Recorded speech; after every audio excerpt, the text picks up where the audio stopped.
Across the world, women have been struggling to be free of patriarchal domination. Culturally ingrained misogyny and sexist violence is prevalent everywhere, and different, sometimes utterly divergent movements have sprung up to respond to that violence. The Middle East is no different. As the birthplace of some of the most prominent religions in the world, women have been subjugated in the region by tradition and ideology for thousands of years. Today we'll be looking at the philosophy that guides and shapes the struggle for women's liberation in a region called Rojava in northeastern Syria. The science of women. Jineology. Jineology is a form and philosophy of feminism that was developed and advocated by a man named Abdullah Öcalan, one of the founding members of the Kurdistan Workers' Party, who are fighting for Kurdish autonomy. Öcalan is well known for saying that a country can't be free unless the women are free, which seems to be derived from one of Nelson Mandela's quotes. Freedom cannot be achieved unless the women have been emancipated from all forms of oppression. Jineology is, in fact, very critical of the absence of a consciousness around gender in many social and political philosophies and sciences. The social sciences have been dominated by men for some time, so the gaps are only now being filled with feminine themes and frameworks. Women's revolution forms a key role in Öcalan's political philosophy, democratic confederalism, inspired by the work of another mustachioed libertarian socialist, Marie Bookchin. Jineology derives its name from the Kurdish word jin, which means woman, which comes from the root word jian, which means life. The liberation of life, and particularly of women, is the foundation of a liberated society. You see, the original source of oppression, according to Öcalan, is the patriarchy. Even the poorest man can count on his role and ability to oppress in a sexist society.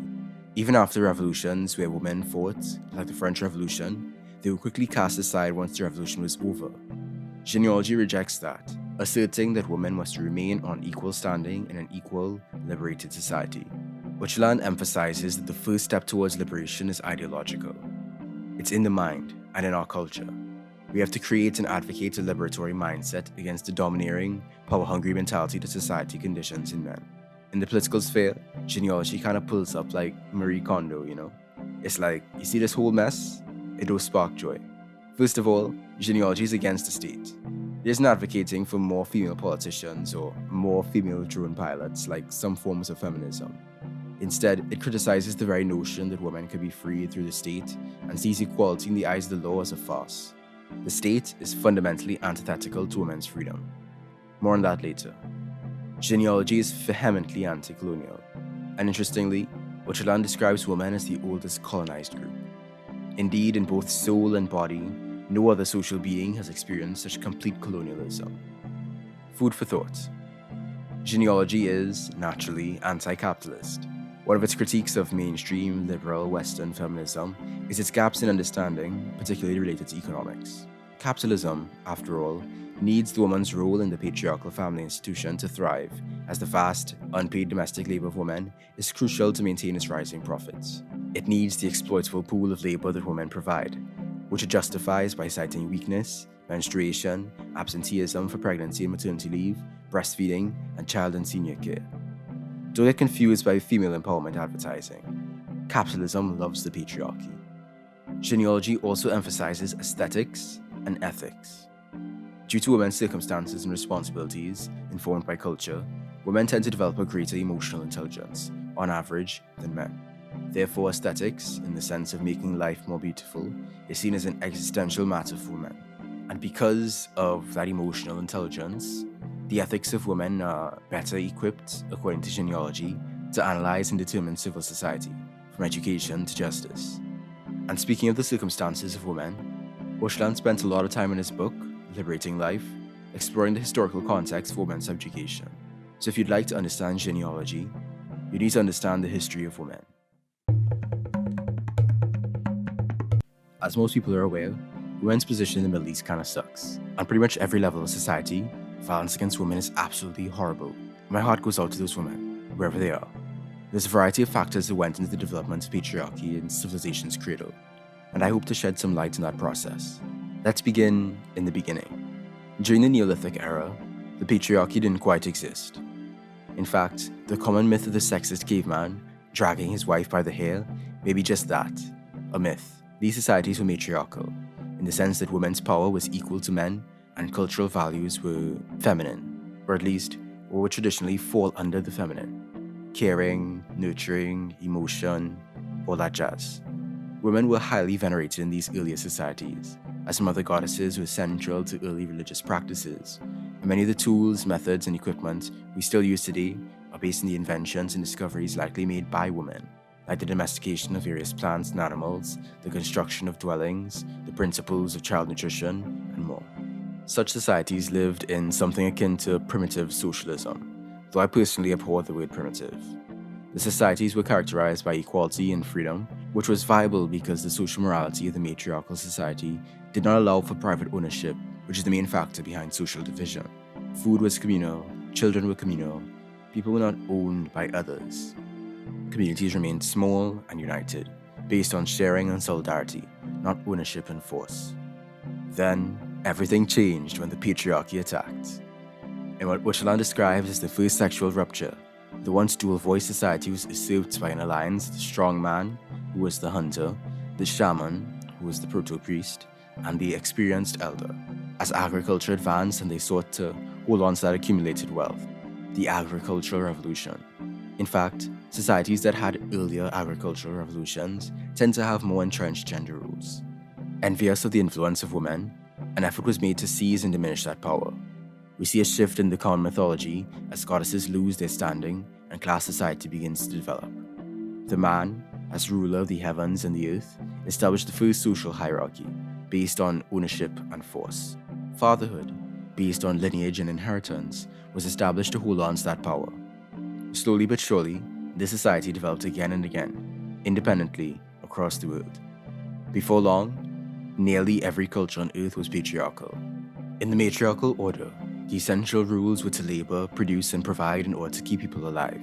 Communal society condemned the accumulation of surplus that the patriarchal order would eventually emphasize. Women's social status was radically altered. The word of the male was exalted. Everything female was belittled, demeaned, and vilified. Before long, myths told of the evils of women. Pandora's box, Eve in the Garden of Eden, the single, toxically masculine voice impoverished society. The commitment to nature and life and emotional intelligence was all but gone. Dogma, detachment, and war reigned supreme. Before the state was truly developed, it was the patriarchy that subjugated, and then paved the way for status subjugation. That's why, by the way, Jineology doesn't see women's liberation in the state. This progression was not inevitable. There may have been a propensity for such development, but it was not unavoidable. And here's something that Ursula takes the time to emphasize. Without an analysis of woman's status in the hierarchical system and the conditions under which she was enslaved, neither the state nor the class-based system that it rests upon can be understood. Woman is not targeted as the female gender, but as the founder of the matriarchal society. So that's what's up. After the foundation was laid and women were housewifed, other forms of slavery and oppression could develop. But that wasn't the only sexual rupture. The second sexual rupture was the intensification of patriarchy through monotheistic religion. Now patriarchy was because God said so. Women were further slandered by religion, now the source of sin. So concubines and multiple wives? Go through now, Abraham. Women's sexuality, the greatest of evils. Female prophets? Nah, except maybe Miriam and Deborah. Especially interesting is the role of Mary, mother of Jesus. See, in a traditional polytheistic religion, she would be a goddess. But while the Trinity, Father, Son, and Holy Spirit can pass off as a monotheistic religion, despite being closer to a synthesis of monotheism and polytheism, Mary is just a tool of God. Not a goddess, just a tool, a method of delivery. All women are good for in religion is relegated to the house. Their source of salvation, if unmarried, is in virginal sainthood. Meanwhile, in Islam, the multiple marriage vibe continues. Whether polygamous or monogamous, these religions further serve to reinforce women's inferiority. And we're still dealing with the consequences today. To bring it back around to the Kurdish situation, as a nomadic guerrilla society, Proto-Kurds were far more tribal and strengthened their tribal ties as various civilizations like the Sumerians and Hittites encroached on them. Kurdish society didn't develop entrenched ruling classes, and women maintained some prominence in the social sphere. Then, everything changed when colonialism attacked. Now, the modern situation for Kurdish women and children is appalling. Lack of freedom, economic inability, lack of education, health problems, honor killings. It's not the best, and they know it. Since the 1980s, Kurdish women have been educated and organizing to liberate themselves and society as a whole. Listen, read Liberating Life for yourself. I linked it below. It's really short and really good. But I think you get the point. The point Öcalan makes, which I agree, is that we need a third sexual rupture to liberate women. This is what Jineology seeks to bring about. So how is it going in practice? Although the Kurds were and are dealing with violent oppression from Turkey, Syria and ISIL, they still managed to carve out a space for female emancipation in their struggle for a liberated society. In Rojava, there exist women's councils in every community.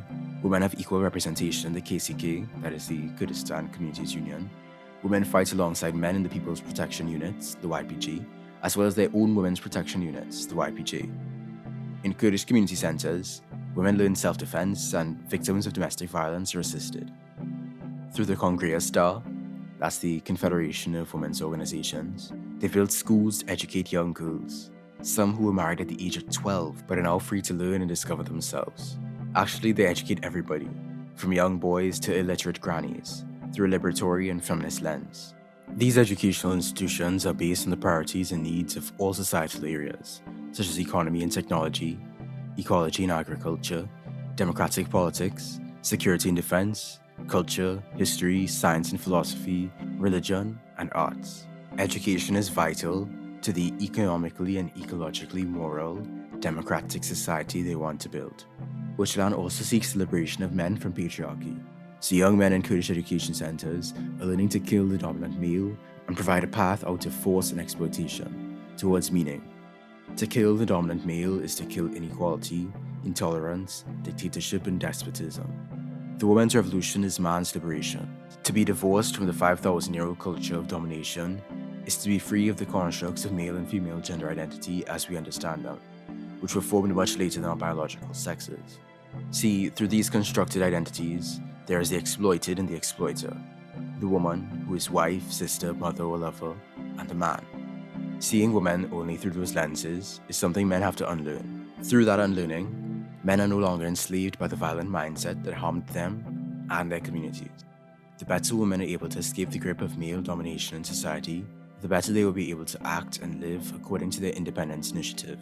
The more women empower themselves, the more they regain their free personality and identity. This is prefiguration in practice. The women's revolution is revolution within a revolution.